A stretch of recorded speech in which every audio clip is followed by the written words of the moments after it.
When people speak of Pecket Well, they talk about quiet.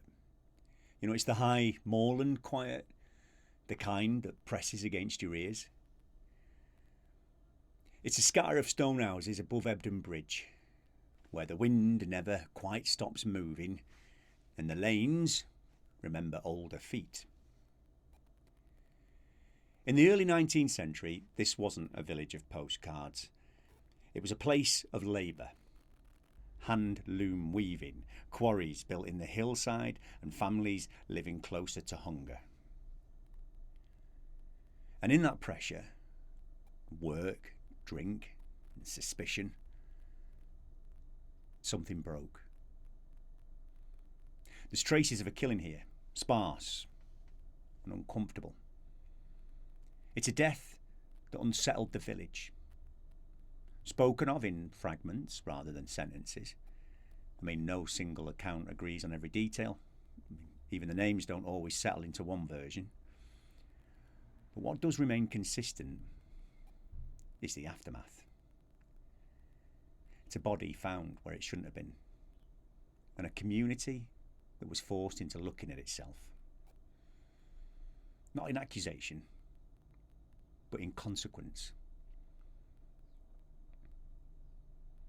This wasn't a crime of passion in the romantic sense. It was blunt and practical. It's the kind of harm that can occur when people live too close and have too little.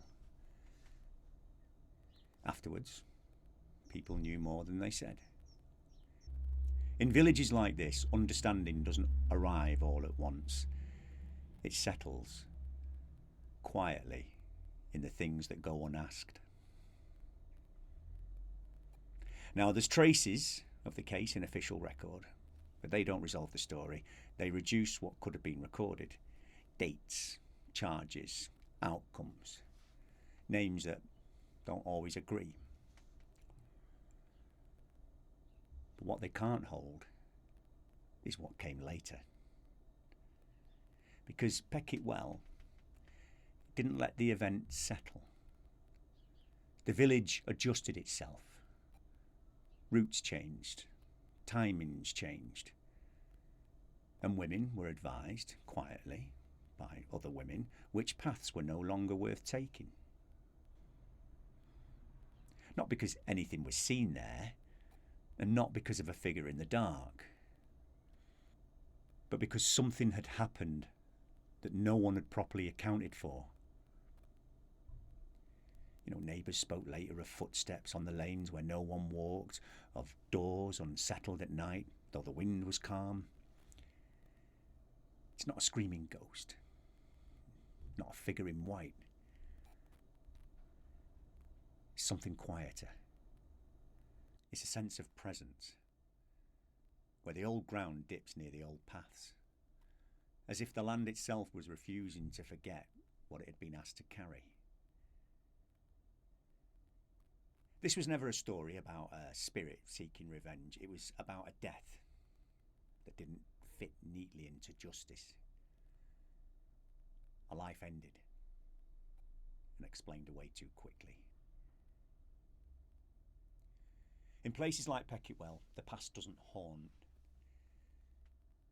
It lingers in a way that sound travels oddly at night, in a way that the fog settles low and doesn't rise, and in the quiet understanding that some acts leave marks that no verdict can remove. So if you walk those lanes now, nothing's going to announce itself. There'll be no warning and no sign. It's just the feeling that you're passing through a place that remembers more than it says.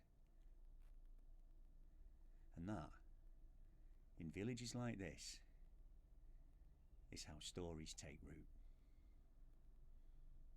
So that's Giles signing off. Oh, and if you walk the old paths, walk them with care. They've heard enough already.